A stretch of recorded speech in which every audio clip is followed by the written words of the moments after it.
Hello, everyone, and welcome back to the Observer Football Podcast with the third ever episode of highlighting the Manitoba soccer community. And today I have a very special guest and Manitoba's greatest ever goalkeeper export, Tyson Farago. Tyson, thank you so much for joining me on the podcast. How are you doing today? Thanks for having me. I'm good. Yeah. That's awesome. Have you ever done a podcast before? I've done it once, and that was in Edmonton. But other than that, never done a podcast before. Oh, really? Yeah. Okay. Well, I hope you get to enjoy this experience. And honestly, for our community here and just even in Manitoba as well, I think your story and just your journey can serve as an inspiration to all players, but also goalkeepers. Because if you know, goalkeepers are hard to come by. And they always seem to be in a shortage. So hopefully we can get your story and share that inspiration with the rest of the world. Yeah, for sure. I'm an open book. Okay. So, Tyson, I trained with you before. I've also played against you before. Yeah. And recently, Tyson got the better of me in the indoor final. Yeah. And honestly, it was something to behold. You saved a lot of penalty shots, and you saved mine. Yeah. And I actually posted that video. I actually have the whole video. I have the whole game of it. So if you want to check that video out, make sure you click the link above. But you get to see some world class saves here from Tyson, it's just one thing that's always was always looked up to you because you always had a great advice and just have great experiences on how to improve yourself as a goalkeeper. But I kind of wanted to talk about your story. So I know you've been playing soccer for quite a while. We were both trained. Well, you're at a higher level, but we were both trained by Pedro Darza. Pedro. So, and he always brags about you. So I just kind of wanted to kind of get your background, just like where did you start, like kind of your journey, where you got to the professional level. Well, I just started like everyone else through youth soccer. Played in Port Australia, which is now like St. Charles. But played through that system, and then I was actually a defender for the longest time. And then one day in one of our indoors games, our goalkeeper doesn't show up, and our coach is like, "Who wants to be in net?" I'm like, "Sure, I'll give it a shot." My first game, I'm just an athletic guy, and stood on my head, and there was a provincial team scout in the stands. And next thing I know, I'm getting a call to provincials. That's awesome. Yeah, and at that time they had so many players, they had to make two Manitoba teams. So we had 4 goalies, and it was basically like the whole summer was tryouts to be part of the first team. Oh. And so I got paired up with one of my friends, Dominic. And the other side was Sean Clark, and I forget the other goalkeeper. But we all went to the USA Cup. Okay. And it was like Manitoba 1, Manitoba 2. There was no like hierarchy in them or anything. But we were just competing and playing. Everyone got 50-50, and whoever performed got to be on the first team. And unfortunately, Dom got injured in the first game after I played the first half. And after that, I played every single game. And this was me like barely knowing the position at all. I had maybe they put me in some camps where I trained a little bit. It's a tough position, right? And 100%. Yeah, you sort of have to like improvise a lot of it, especially if you haven't had any formal training. Mm-hmm. And he unfortunately got injured, so I got to play the entire tournament. And then this was all tryouts for All Stars to go to nationals and represent Team Manitoba. And they invited me to be the second goalkeeper. And I didn't play the first 2 games. Third game was against Ontario, and Sean ended up forgetting his shoes at the hotel. No way. Yeah. Actually? Yeah. Oh, man. Yeah, I don't want to throw him under the bus here, but that's sort of what happened. And so they're like, "Okay, well, Tyson, you're in net." I'm like, "Great," against Ontario, the best team in Canada. And I let in 8 goals. We lost 8-0. It was horrible. It was That's tough. But again, I was like, I don't know how to play the position like properly. Yeah. I thought I did, but I was like, confident little kid, athletic little kid, whatever. And I had a little reality check, and then I went back to the drawing board after that. Well, I think it kind of speaks to like your athleticism for the position though, like, and explains a lot because every time I play you, your distribution's on another level. So I've like, you starting defender and going back to goalkeeper, it makes a lot of sense. Yeah. Well, that took a long time to develop actually. Like, like I actually it wasn't very good with my feet until like when I went overseas. Like then I started working on it. Like when I went to Brazil, that's when I started working on it. We played small set of games and they'll tackle you and make sure you know that to get the ball out of your feet quick and like just don't dwindle on it and understand where your next pass is and your positioning in the net and all that kind of stuff. You sort of learn then about like, what the proper technique is. Yeah. Well, for the distribution, it's such a tough one because you need to experience it in like that pressure and understand where to be to alleviate that pressure. So it takes time. That's why goalkeepers develop late, right? Exactly. And I feel like that's one area that like, because don't get me wrong, like that's an area I've always struggled with. Like I gotten better at it, don't get me wrong, but like going through the system here, I don't feel like there's a lot of like, at least when I was going through the system, it was just more like, hey, just save the shot and just either kick the ball far or boot the ball. That was all it was really taught. No one really took the time for me to actually like work on that. So I never had the chance to go to Brazil like you did, but that would have done wonders. And I feel like that's something they should really be focusing on in training here because having good distribution is like a fundamental part of the game. Yeah. Well, I mean, growing up, you just sort of, okay, I'm just going to stop all the balls, right? Like you said. And then the higher level you get, then you realize, oh my goodness, there's more to the position than just keeping the ball out of the net. Of course, that's huge. But you want to have as many tools as you can, right? Especially to get to like the pro level. And there was one summer, I remember, I broke my arm in football because I was playing football as well. Oh. And I decided, okay, and this was during the 2006 World Cup. And I couldn't play any sports. And I was going nuts. So I decided, all right, I'm going to take a ball. I'm going to learn how to do around the world. I'd be in my front yard juggling for hours. You should see my mom's fence. I was smashing the ball against it and stuff. It was bent and curved and everything. And then I just every day, like literally 3 to 4 hours, I'd be like juggling the ball, boom, boom, boom, boom, and learning tricks and that had definitely helped me because that was like an entire summer, and I got a little bit more comfortable with it after that. Did you ever fix your mom's fence? Nope. Sold her house the other day, actually, or a couple months ago. Well, there you go. Fresh with the with the dents in the fence. Dents in the fence. No, that's awesome. Okay, so I have to guess though. For the football, were you a receiver? Oh no. I was still fast, but I wasn't like receiver fast. Okay. I was a linebacker. Linebacker. Yeah. Ooh, okay. That was crazy. Outside or middle? Outside for the most part, and then I dabbled in the inside a little bit, but that was just mental. Like that was plugging running backs in in gaps and stuff. It was not fun. Oh yeah, that's a hard. Like I tried playing that sport, I played hockey and I was like, I'm good. Yeah, exactly. Yeah, it's awesome. So, okay. So thank you for kind of just telling us a little bit about your upbringing and how you started in goalkeeper. And obviously one of those, you're just kind of thrown into it and then develop your skills from that.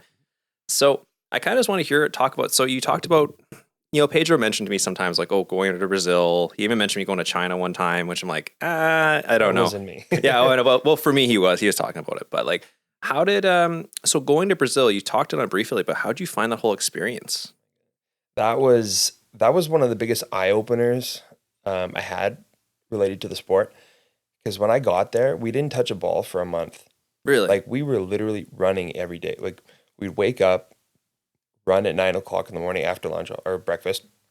And then they would bring us to the gym, go home, take a nap or whatever, or have lunch, and then run at like 4 o'clock. And it would be like run, gym, run every single day. Wow. It was nuts. I was dead last at every run. And I was just like, what am I doing here? Like it was mental. And then after the first month, they started introducing the ball. And then that's when I started like, okay, we're starting now, but still running all the time. It was just nonstop. Nonstop. Yeah. And like even the training was there was fitness but it was still like there was a ball. Like there was one drill he would pull out, our goalkeeper coach, where you would like you'd be on your stomach on one side of the net. He'd be like, okay, up, and then you would get up, and he would literally hit the ball top left corner. If you're in the right corner, you would have to like run across the net, jump and save. As soon as you hit the ground, sigh, get up. And he didn't speak any English. He was just sigh. And you would have to get up, and he would hit the ball to the other corner. Oh, and yeah, it's pure fitness. And he would do that 8 times. He would do that 8 times, 3 sets. That sounds like pain. It was horrible. Yeah, but I mean, it was unreal because like you're training at such a high level, and then your level just gets higher and higher and higher. It's like more times you sharpen a knife, it's just gonna cut right through anything. Absolutely, because you got put those hardships, but then it translates into your game. Oh right? yeah. So when you came back, from Brazil, I so just off previously, like I know you played for WSA's like PDL team. That was kind of early 2010s, around in that time. Yeah, something like that. Yeah. And then I know that you did a stint over with Edmonton, and then did it also in Ireland as well as St. Patrick's, right? Yeah. So can you talk to me a little bit about that journey? Like I know you with WSA. How did you come about? Was the Ireland one first? Okay, so after Brazil, I ended up going to England. Okay. I went to Brighton, actually. Brighton? Yeah. Well, I went on trial with a bunch of clubs out there. Okay. And then while I was out there, I got invited to the national team camp at U20s. Yes. And that was interesting. I didn't get on the pitch, but it was, a fun experience. Mm-hmm. And then after that, well, while I was there, I was told that I was going to get a legitimate trial with Brighton. So it's like, okay, sweet, let's go back. So I went there, killed it, and they asked me to come back. So after it was like, I don't know, like a week or two, I ended up just flying on back to Brighton, and I spent a full year there. Oh, really? Have you? Yeah, yeah, and that was super cool because they were in League One at the time. Oh yeah, and they were making their way through the league up to the Premiership that they are now. So, I had a stint with their U20 team. Played a bunch of exhibition games against like friendlies against like Tottenham, Fulham, all these clubs. And after my time, they asked me they offered me a contract because we won the league. We were going to the championship next year, so it was wild time, like super surreal to be in that opportunity. And I signed the contract, went home, and I'm like, okay, great, I'm playing for Brighton in the championship, fantastic. And then they go and they like literally a week later they give me a call saying, wait, we can't honor your contract. The FA won't allow you to register in the league. Yeah, so I'm like, okay, well, why? What's going on? They're like, you don't have a European passport. You can't sign in our league because you haven't played. I think it's 70% of Team Canada's games. Dude, like that's ridiculous. That's rule, a stupid rule. Well, they're promoting their homegrown players, right? So it kind of makes sense if I'm an English player, right? You don't want a Canadian taking an English player's job, right? So yeah, that was a bit of a spiral after that, but I ended up finding my feet and signing with WSA Winnipeg, and then going to University of Winnipeg, where Pedro was the manager. Yes. Yeah. So yeah, that was a bit of an experience, and WSA was good. It was a lot of fun. Got peppered, a lot of shots against. Wasn't Eduardo was like I think he's still in charge of it. I think they're now FC Manitoba. I think he's not in charge of FC Manitoba. No. He still has an academy with WSA Winnipeg. Yes. He sold it to Enrique Garcia, who now owns FC Manitoba and the rights to USL too. Gotcha. Yeah. Good. So it was good. WSA Winnipeg, great, driving down to like St. Louis and stuff and Des Moines and playing these games in front of some pretty big crowds. And I got peppered every game. Did my absolute best. I led the leagues in saves and had a solid little record. And that's how I got to Edmonton. FC Edmonton at the time was one of the only professional teams in Canada other than the MLS teams. So they were playing in the North American Soccer League. And because of my stats, they saw me and were like, hey, we'd like to offer you like your basic contract in the NASL. Wow. It's quite the journey. Yeah. Okay. So before we get into that Edmonton, the Edmonton story there, I kind of also wanted to ask you. So, okay, growing up in Canada, I know you've spent some time in Brazil, so that's a whole acclimatization there. But with your time in Brighton, so you said you were there for a full year. Yeah. How'd you find like adapting to the culture? The culture, yeah, it was interesting because like at the time I was like young humble boy, like I just like didn't cause problems or anything. Like I bust an hour in and I bust an hour in training, bust an hour out. So I just take my stuff, get to practice. I'd be there like 2 hours early, go to the gym or whatever it is, or whatever, like relax and be one with my thoughts. But all day I was in great mind space, and they were pretty ruthless, like the U20s. Like they were they definitely were the English culture. Oh yeah, where they're saying the C word and stuff, and I don't want to say it out loud. And yeah, just like on top of you, and if you made a mistake, they let you know. And yeah, there was no filters with them. Like if they'd let you know if you make a mistake and be on top of you. And like I remember when I was playing the U20s, they played these heavy balls and it would rain all the time. And it wasn't like the first team balls where they were like perfect. Mm-hmm. It was the heavier balls, and they would shoot, and every time they would smash them. And if you put your hand out there and it hit your hand the right way, it bend back your elbow, and you're like, oh man. And then like it would like give you a little stinger or whatever, and if it hit your fingers and say it went in, they'd call you chocolate wrists and lettuce wrists and stuff. Really? Yeah. Oh, I yeah. never heard of that. You never heard that? No, I never heard that ever. Yeah. They chocolate wrist because it snaps, right? It snaps your wrist, right? Okay. Lettuce wrist because it just comes off, right? I might have to start using that. Oh yeah, it's a good one, yeah. And yeah, when I was playing with U20s, you get a certain amount of shots. Eventually, one's gonna hit your hand, and you get 1,000 shots, a week, and something's gonna go through. Eventually, can't say them all. We're not perfect, right? No. And then I would go play with the first. They would invite me to the first team training sessions, and I would stand on my head in the first training. Like I'd have a really good session at the first team all the time, and I would. Like the strikers would say, hey, can we do about like an hour of finishing after training sessions? I'm like, yeah, sure, let's do it. Yeah, I don't have nothing else to do. Let's go. Yeah. And Glenn Murray and Ashley Barnes and Chris Woods, all these guys are in the Prem now, and they would like spend an hour shooting on me. Wow. Yeah, it was unreal. I don't think I even at the time I didn't realize what was happening until I left, and I thought, then I see them in the Prem. I'm like, oh my, this guy was shooting at me like for an hour. Premier League players. Yeah, exactly. It's crazy, isn't it? Yeah, it was wild. Yeah.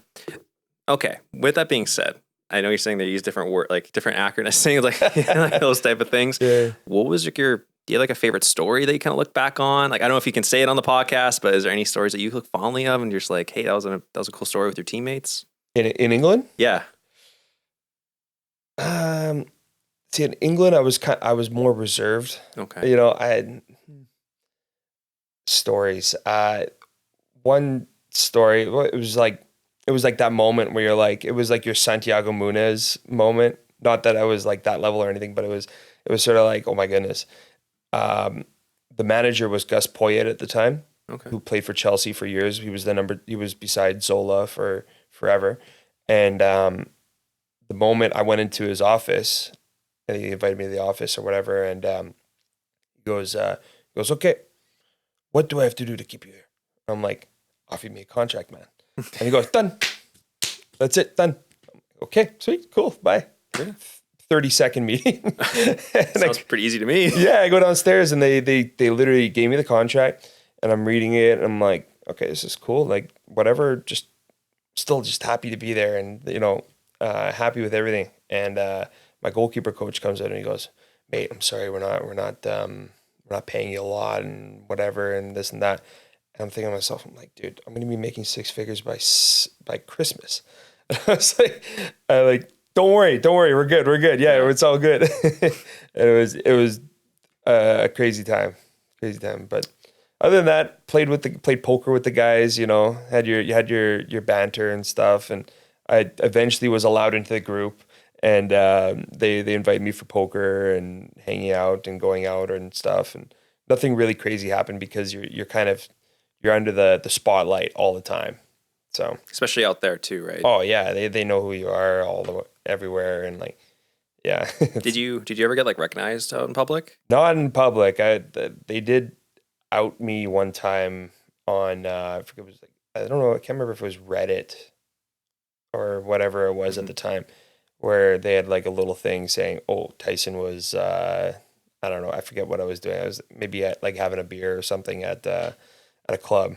Tyson's having a beer, or who is? And then it like went down the spiral. It was like, who is this Canadian? Blah blah blah blah blah blah blah blah. And then they like did the background. Oh, he's a Canadian national. Blah blah blah. All this kind of stuff. And I had a little curiosity at the time, and I went through the thread. Oh, that's pretty funny. Yeah. Especially with that time too. Like there was not many Canadians overseas in England there. So yeah, I mean, even the internet was in like such a infant stage. Oh yeah. Like it wasn't like it is now where everyone knows everything about everyone, right? Absolutely. Yeah. I still remember using the days of like MSN. Oh yeah. And things like that. And like I tell like some of my younger cousins about it, and like, they're like, what is that? Getting like, nudged. Yeah. Like poked. And I don't know. It's just crazy. Yeah. It's crazy how far technology's come, and just like what social media platforms have come up since then. It's just feels like ages ago now. Remember AOL dial-up? Yeah. Oh yeah. And, Mom, get off the phone. Oh, those were the struggles. Oh man, yeah. Yeah. Okay, so no, I've always been kind of interested just in that whole dynamic with you in England there, especially integrating into the group and just how it is over there. So it's good to know about that. But we talked about you moved to Edmonton. So how was that transition? Like moving to a different city, acclimatizing to that team. How was that whole experience? Well, it was sort of like that time where you break in, right? You're a pro. You sign a contract, you're a pro.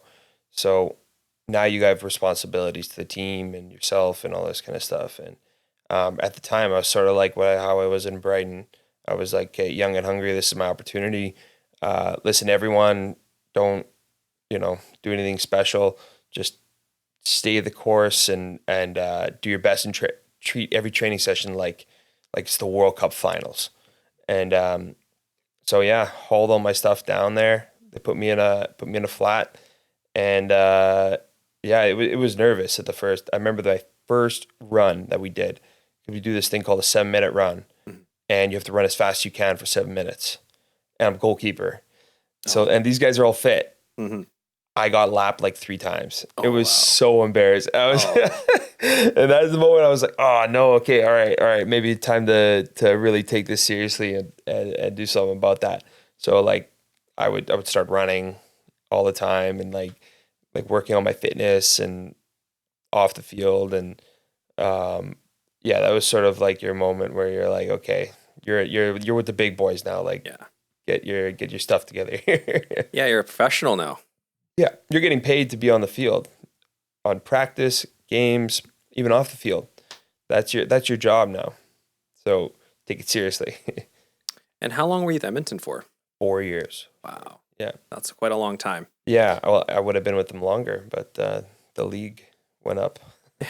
Well, and then, so 4 years, I'm assuming you put some good displays in, regular starter. So was that the time when the league dissolved? Is that when you went to Ireland? Yeah, right after it was, yeah. Okay. So, yeah, okay. Oh, sorry. So I was going to say, how did you come about that process, like getting over to Ireland? So with FC Edmonton, it took me a while to actually break into the first team. Mm-hmm. Like my first year, I played 1 game, and the entire year I was traveling. The other goalkeeper got injured, so I was the number 2, and I was just traveling to everything. It was an awesome league. There was 3 teams in Florida at the time. So, a team in like there's New York Cosmos, Carolina, all of these clubs, and you would go down and there'd be thousands of fans, um, and I treated every day like it was like my last. And I finally got my first start at the end of the season, and killed it. Got a clean sheet, all that kind of stuff, and yeah, I went into off season feeling like a champ.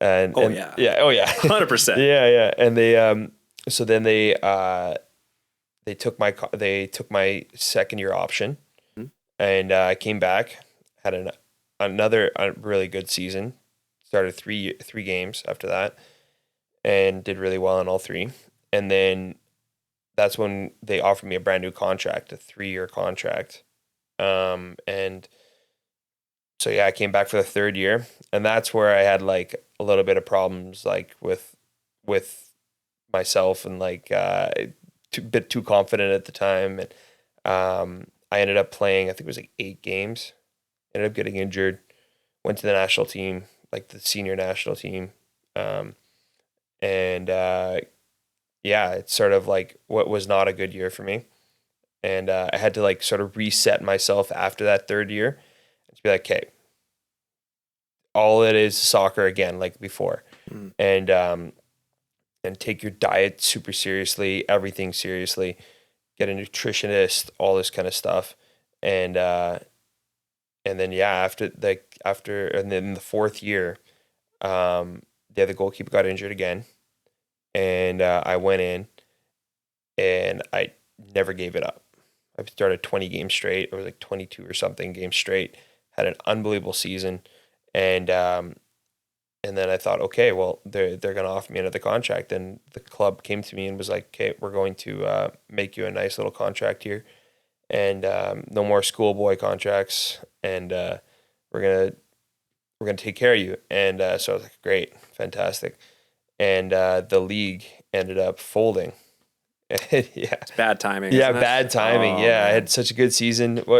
It still was good for me because I had a scout in the stadium at one of the like New York Cosmo games see me play, and I kept a clean sheet, had probably 2 of my best saves of my career, and he saw me, and we won 1-0, and he goes, "I'm gonna help you out here and give you a good recommendation in Ireland," and that's how I got to St. Pat's in the 1st Division of Ireland. Isn't it crazy just like how the scout sees you in the stands, and then it leads to another connection, right? Yeah, it's all about who you can impress. It sounds like with your journey there, it sounds like it was a good spot for you. Not only did you get to travel North America, go to like all like Florida, Carolina, I see play in front of thousands of fans. Sounds like a really fun experience. Oh yeah. But I feel like it also too, like it kind of speaks to like how, you say, hey, well, like my 3rd year was my best year, time to reset, time to try things differently. I feel like it was a good like learning experience for you and to help adapt yourself as a professional football player. 100%. And, I think also just I'm not shy about like also representing Canada at the national level. That's a huge accomplishment. And I think it speaks a lot to your ability and just as your dedication as a professional. Actually, listen, little side note. So, okay, we're just going to take a little detour here. Okay. So in the indoor final this year. Okay. Yeah. So I was telling all my friends about, cause like they knew they heard your name before, but I'm like, this guy played Team Canada goalie. And they're like, really? I'm like, yeah, he did. And he's like, he's really good. And they're like, okay, like we're going to come watch.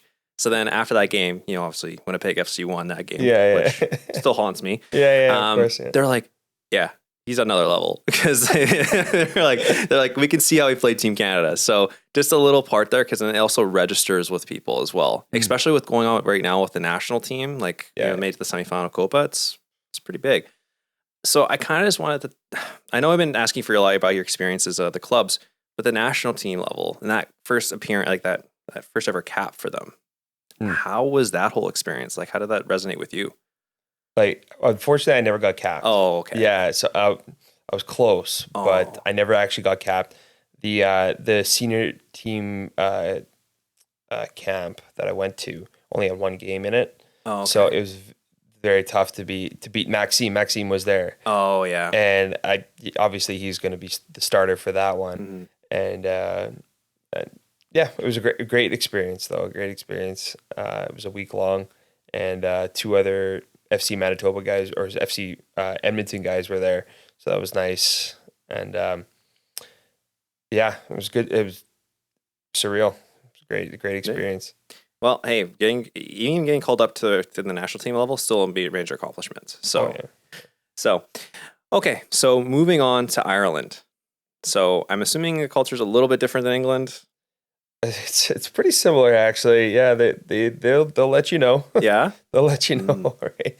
Yeah, no, it's pretty wild because like they live and breathe their football, and it was first team games.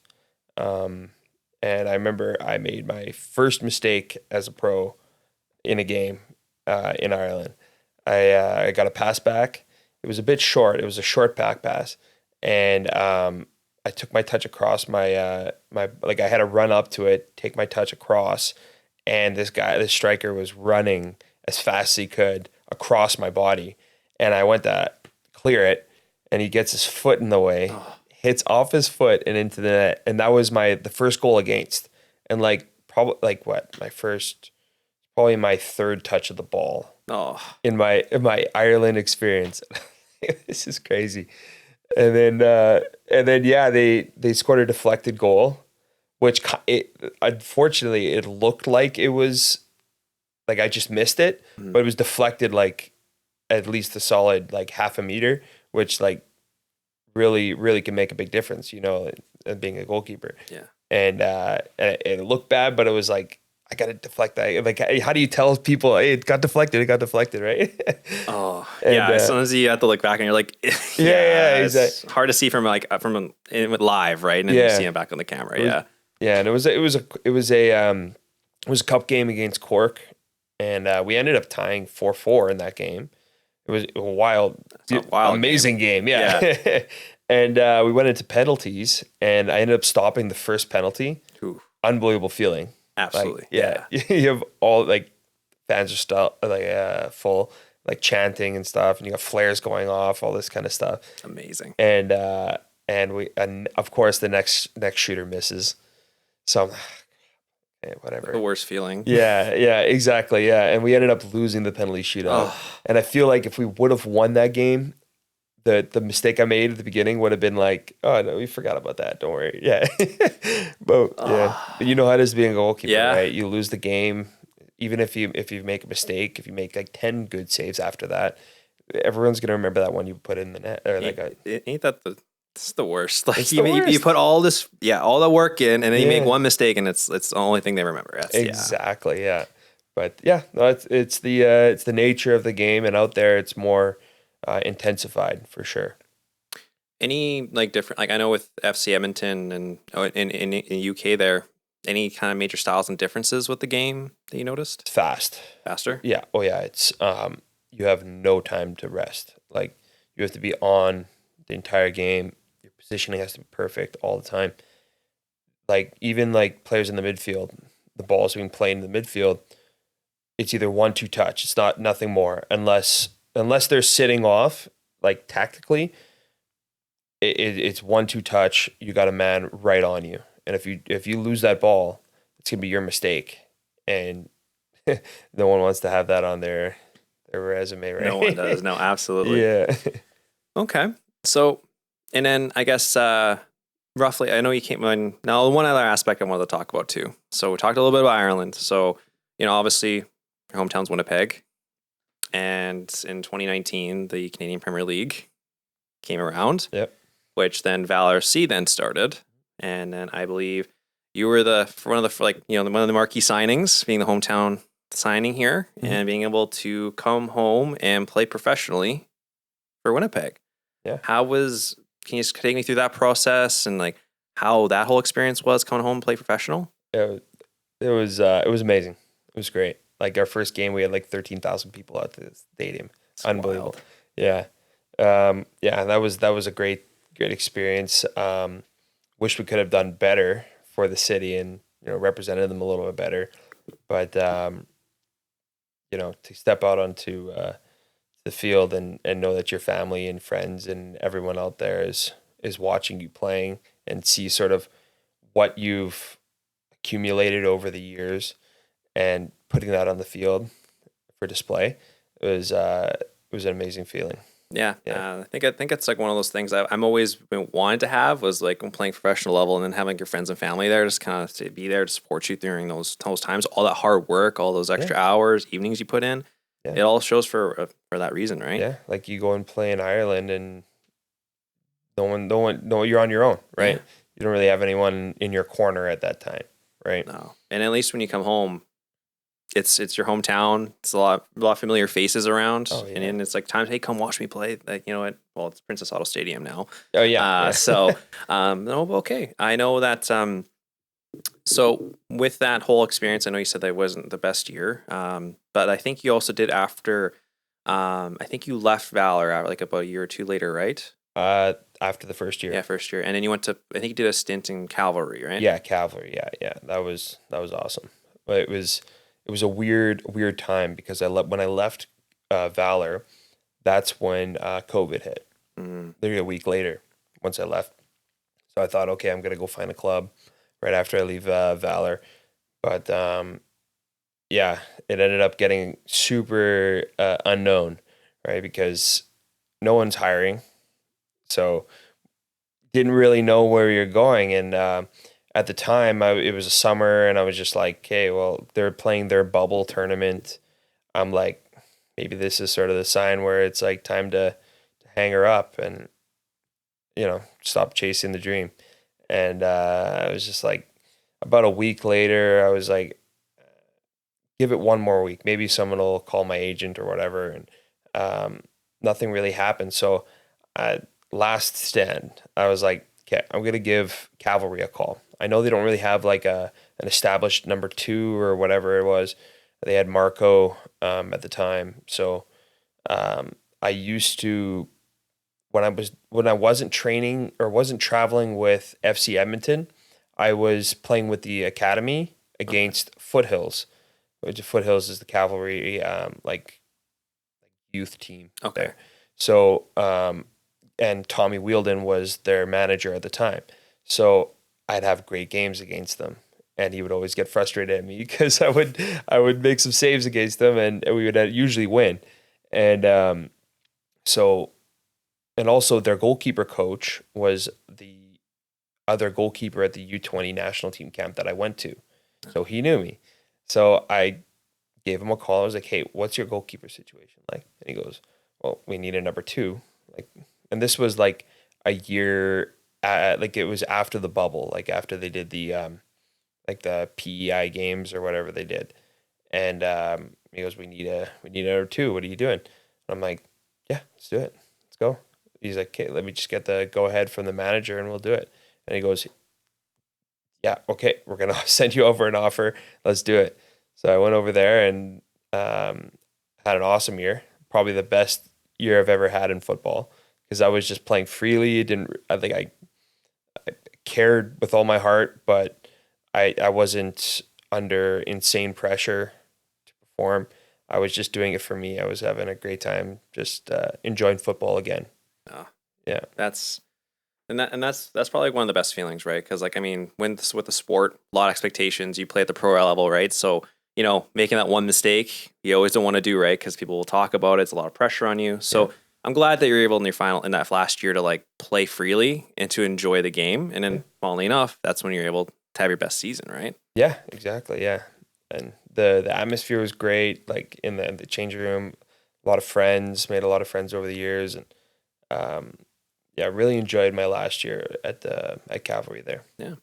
So at that last year, was there any attempts to re-sign you, or was that more of a personal decision to walk away? So I was signed with them for another year. They had an option year, and they took it. And when I was back for my off season, I ended up getting in a car accident. Some guy rear-ended me, and it just put me out for a couple days. I was like, this is not right. Like something's wrong here. And I've always had back problems, but I kept them at bay, and I knew how to work around them and strengthen them. Mm. And once that I got into that, I got rear-ended, it just like intensified everything. It got like a lot worse. And I told the training staff, I was like, hey, like this is a week before preseason as well. I was like, dude, something's like really wrong here. Like I don't know what's going on. And I started getting like shooting pains in my leg and stuff. I didn't sleep for like 2 months. It was going crazy. Wow. Yeah, and it was a rough time, like mentally. 'Cause you don't sleep, you're not playing, everything you do is sort of like not helping you out. And finally they gave me like cortisone, which shut down the um, shooting pain, but I still felt like my back was not right. There was like a lot of problems with it. So yeah, like I stayed with the team for another 6 months and, supported and did what I could. Mm-hmm. But after that, they were like, look, we need the position for someone that's going to be on the pitch. Yeah. And I was like, yeah, fair enough. Like, I'm not gonna be a thorn in your side here. Like, it's all good. I'll go home and, probably call it a day. And yeah, that's what ended up happening. Oh, well, I'm so sorry to hear about that injury. Is it, if you don't mind me asking, is it better now? Yeah, better now. Okay. I've learned how to cope with it and try to do the gym 5 to 6 times a week and concentrate on the lower body and just like, making sure I'm not just playing men's soccer without taking care of my back at least a little bit. Of course. And especially with the back, you got to be very careful with that because it's very easy. Like I luckily I haven't had that much pain. I mean, I broke my leg and I've had things like that ever since. Yeah. But yeah, no, it's always something to be mindful with your health too. Yeah, it's never the same, right? Yeah. So, for most part, like you got to travel, pretty much you got to travel quite a lot for the game of soccer, go through the States, go through the UK and Brazil, had quite the career. So when Tyson, like you're no longer in the game, you're back, like you're not doing it anymore.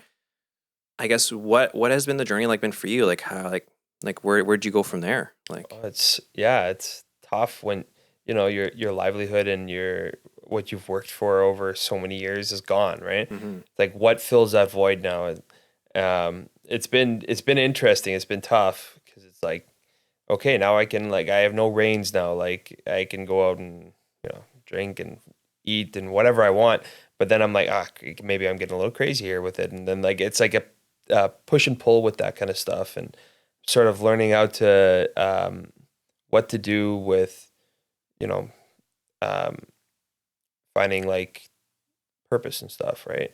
I like to coach. I do a lot of coaching now. I'm playing with FC Winnipeg and enjoying that a lot.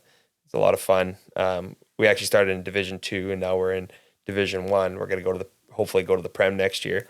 Yeah, so it's my like Wrexham FC. Oh, there you go. But yeah, no, I just yeah, doing real estate now. That's fun. And I'm trying to coach as much as I can with the time I have. I want to give back to young goalkeepers that are trying to make a name for themselves and grow their skills, sort of going through the same path as I have, and trying to help them out as much as I can. Well, perfect. And I think that's one of the things too, where like we're going to talk about that because I wanted to get your expert advice to give to the younger generation coming up about what's the next steps, how do they take that next step as a goalkeeper, how can they potentially get to the next level. But I also wanted to ask, like, just to you as a person, like right now, like I know, like, is there any hobbies, things like that, like you do? Like, are you watching soccer? Are you like doing like fishing? I don't know. What's something you do to keep your time other than coaching? I watch a lot of soccer. I've been watching the Euros and Copa, obviously. Oh yeah, that has been unbelievable. Copa, oof.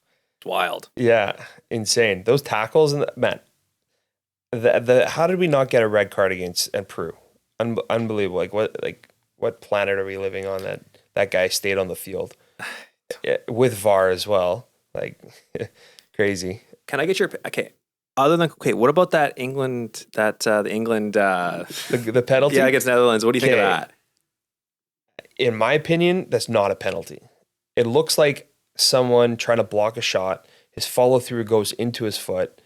I don't think you call that in a semifinals. Maybe by the letter of the law, yeah, okay, it's like a bang bang situation. You still got the shot off, so I think you've got your advantage there, but I don't think it's a penalty at all. I don't think so either. I think if you're looking at the letter of the law, like if you're basically reading from the book, you're probably like, yeah, or that is a penalty. But I'm like, you can't call that. There's still like the discretion of the referee where it's like not a penalty. Especially with VAR or the assist, right? Yeah. Like I don't know, like even in the Germany game, how is that not a penalty? The handball against Spain? Yeah. 100% a penalty shot. And someone in VAR looked at it and said, no, that's not even look at, like not even reviewable. Okay. And maybe educate me on this, but I was always told natural position, like you're supposed to have your arm beside your body. And then they're saying the natural position was this because he was moving the other way. But they called it all tournament. I know. Like the Croatia penalty shot, the guy was hit off his hand. Okay. Like, but it wasn't in like a insane position where it was going to stop the goal. Right. But this one was like, his hand was like out here. Like, I don't know what else is a penalty. Like the ball was literally going on target as well. I don't understand what is a penalty, what isn't anymore. Well, even that, because like I follow the Italian. Like I liked Italy. Like Italy is my national team I like to follow. And there was one too where it was against there was like a handball that happened where I forget the team what game it was, but the guy slapped the ball down. Oh yeah. And it only goes Italy, but he slapped the ball down and the announcer's like, "Oh, that's not a handball." And I'm like, he literally like slapped it. Like, was that the Germany one against Germany? I think so. Where he changed the direction of the ball. Yeah, and even though he got pushed, his hand still slapped it. And I'm like, that's a handball regardless. 100%. And then the announcer's like, nah, it's natural position. I'm like, what? Well, if the defender is playing the ball, assuming the ball is not going to get touched by the hand, that changes the entire play, right? So that should be 100% a handball. I know, and I'm just like kind of thinking like, am I missing something? Like, I don't know. It's just been weird type of stuff going on, and but don't get me wrong, I still find it fun to watch. It's just interesting calls being going on. Yeah. Do I have to ask though? Which was your favorite team? Oh, I cheer for Germany. Germany? Yeah. Okay. How about club level? Chelsea? Yeah. Oh, you did mention Zola earlier, so okay. Well, all the managers or like the coaching staff at Brighton were from Chelsea. Tony Godden was the goalkeeper or played for Chelsea as well. So like he was our goalkeeper coach. That must have been fun. Super cool. Yeah. Oh yeah. My team, like I follow Juventus just because of Gigi Buffon. Like I followed him, but tough times for them lately. But yeah. So, anyways, so kind of going on to the next part of the podcast. So you're coaching now, and you're coaching goalkeepers. Mm-hmm. So I mean, don't get me wrong. I've also helped coach with Pedro for the goalkeepers and stuff like that. And it's a totally different dynamic, going from the player to the coaching level. How, I guess, what is like your main aspects you're trying to do when coaching with the goalkeepers these days? Well, right now, my number one focus is footwork on kids. Like just concentrate on footwork and your basics, your fundamentals, your handling, and like proper technique. I don't want you to be diving and you landing on your elbow and stuff, or your knee. Like, number one, I don't want you to get hurt. So I want you to practice all those little techniques properly every time. Because, like I said before, like it's like a knife. You sharpen it 100,000 times, it's gonna cut through anything, right? So concentrating on those fundamentals. As soon as you get to a new level with your fundamental, like you have those set, that's when you can get a little bit of flair and you can sort of start developing things that might help you out in the long term. It's like when you go to the pro level, you get, whatever, 10,000 shots against you a year. You sort of develop like little ways of making it easier for yourself and strengthening those hands. So with kids, goalkeeping, it's all about repetition and repeating it right. Even if it's slow, I don't care. I want you to do it right every single time, because when you get to a game that you did it 1,000 times in practice, now it's going to be easy, and you're not even going to think. It's ingrained. Yeah, it's there, and that's it. Yeah. You have no idea. Like, I mean, even at the MMSL level we play at, I still see tons of goalkeepers diving on their stomachs. Yeah, anytime they dive to the side, I'm like, the twist. I'm always like telling them, like, you're gonna hurt yourself by doing that. And it's just like anytime I see a goalkeeper, I try and just be like, hey, here's like how to properly do this, and I say you should just try and learn that, because you don't want you to hurt yourself. And especially at the youth level, it's a lot easier to ingrain that 100%. And that whole motion, because when you get older, it's hard to break old habits. Oh yeah, exactly. Can't teach a dog old trick, or an old dog new tricks. Yeah. No, that's the old saying there. So, okay. So then I guess one of the aspects too is from your perspective. So I know repetition, proper technique. Is there any little things that a youth goalkeeper should be doing right now to help take them to that next level? Well, sort of what I did when I broke my arm. You're at home, juggle the ball, get familiar with it, and keep working on that part. Because when you're at practice, your team practice, you don't get to touch the ball as much as the players do, right? Because usually you're doing something else or whatever it is. Keep working on that in your off time, because that will elevate you to another level. You just need to, like with your diving and everything, you do it 1,000 times. It's the same thing. You want to be as good as your midfielder with the ball at your feet. So if that means doing 1,000 keep ups a day, or beating your juggling record every week, so be it. Do it.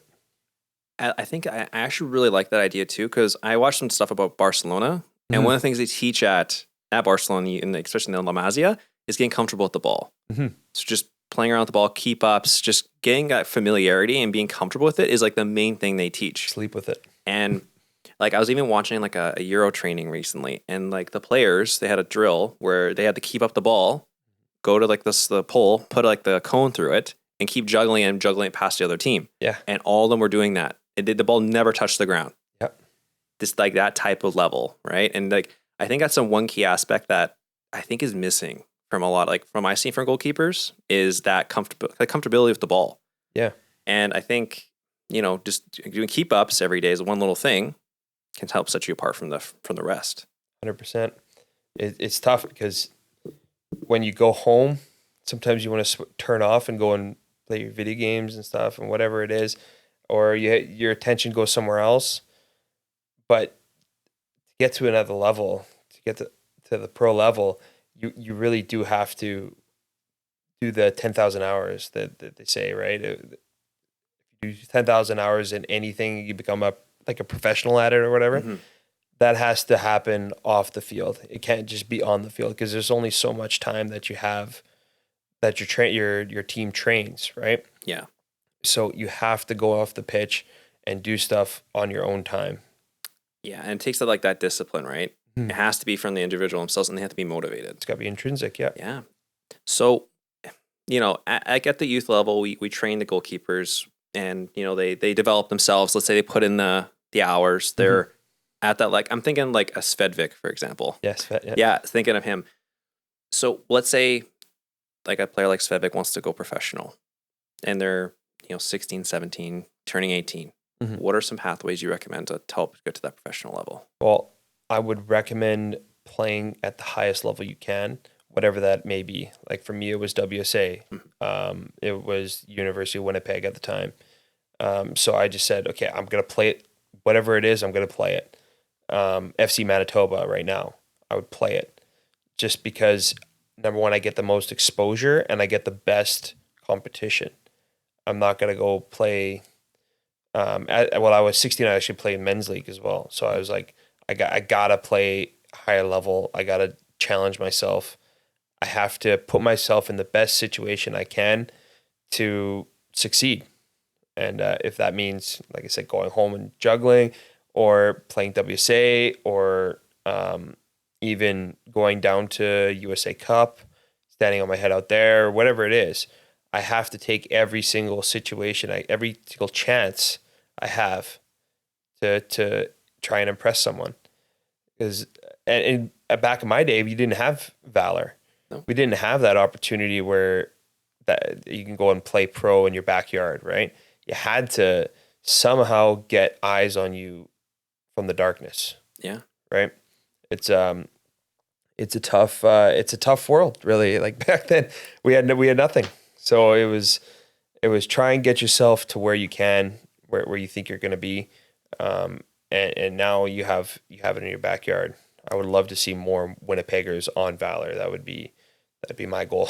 Absolutely. And I mean, the one notable I think is the captain, Raf. Yeah. Rafaelin, he's always then. I know Marco Bustos. I think he's playing in Sweden right now. Yeah. So I think there's a couple of, there's obviously some good exports we've had. And I think that this speaks to a lot of, like, we have a really big community. Like, we have a big soccer community. And I think it goes unnoticed. It doesn't get the appreciation it deserves. And, we're roughly around the same age. So obviously, like, I don't know if you ever heard about like the Barcelona quote where they wanted to sign Alfonso. And they're like, oh, he's Canadian. Like, let's not sign him. I feel like that's starting to change. Yep. Now Canada's being a little bit more respected. Obviously, in the semifinal of the Copa America is not something to scoff at. And I think we're starting to get to that level. Because one thing that's always frustrated me is that we have more youth players playing soccer than hockey. And yet hockey, we develop like Connor McDavid's, we develop all these superstars. Yeah. And I'm like, with soccer, we have more youth players. We should be developing more Alfonso Davies, more Jonathan Davids. 100%. And it's just nice to see the development coming along with your work as well, to developing the next generation. So it's really great to see. Mm-hmm.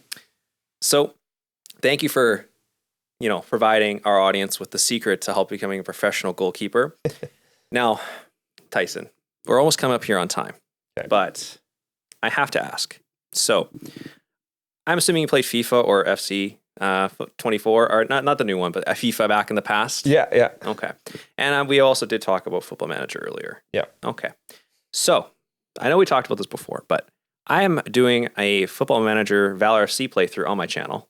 If you want to check that out, but you're on the game. You're listed as a goalkeeping coach. So I tried signing you, and you wanted too much money. You got to pay for the best, man. Okay, Matt. But what do I need to do to get Tyson Farago on Valor FC's coaching staff? You know what? I might give you a discount if you let me win the next game in the indoor without going to penalties. I might have to make that work. Okay. I don't know if there's an option to do that in negotiations. Yeah, okay. But I will give you a longer term contract. How does that sound? Beautiful. I need security for sure, 100%. You were asking for like $650 a week.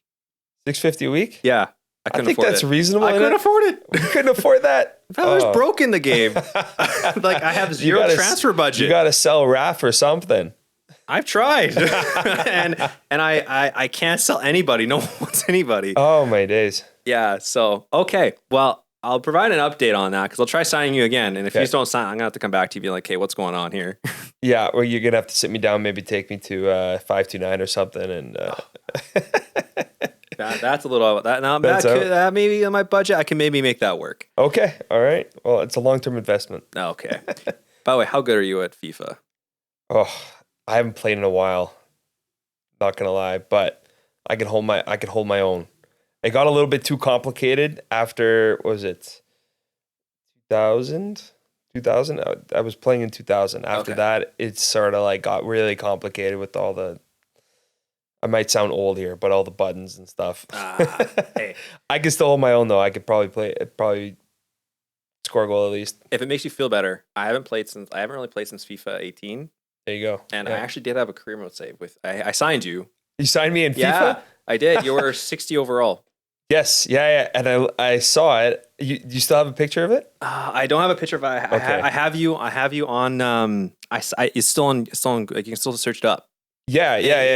Your potential was 64 overall. Yeah, 64. Yeah. So I signed you, and I started you because I was playing. I actually was playing in Scotland with Dundee FC. So I signed you from there, and I was like running you back with like, "Hey, we gotta win this with the hometown man." Yeah. That's awesome. Well, if you'd be down, I'd be down to do, let's say, like let's do a FIFA Let's do an FC24 match. Let's go. And I mean, don't get me wrong. I know you haven't said I haven't played in a while. I haven't played since like 2018, so it's going to be I think it'll be a fair fight. Yeah, I think so too. Okay. And with MMSL, off the record, I'm not going to concede a game to Tyson off the record. I'm just going to say that. I don't think there's anyone betting on it, so I think you're fine. Oh, absolutely. Hey, but just for the record. Yeah. Okay. Yeah. There's no one's going to concede anything. Yeah.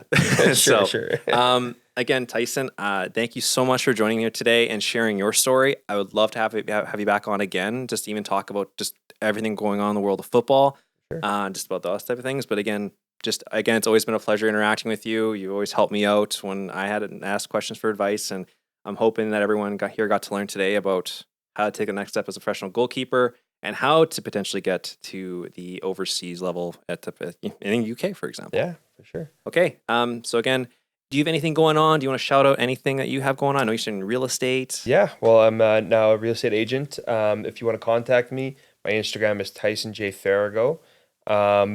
If you want to email me, it's tyson.farago at tamilorealestategroup.com. So, send me a line, and love to get you in a brand new house. So you hear it. You hear it himself. If you need a house, you know where to go to. Tyson. There you go. And links and everything will be provided in the description, and also will be provided on our social media.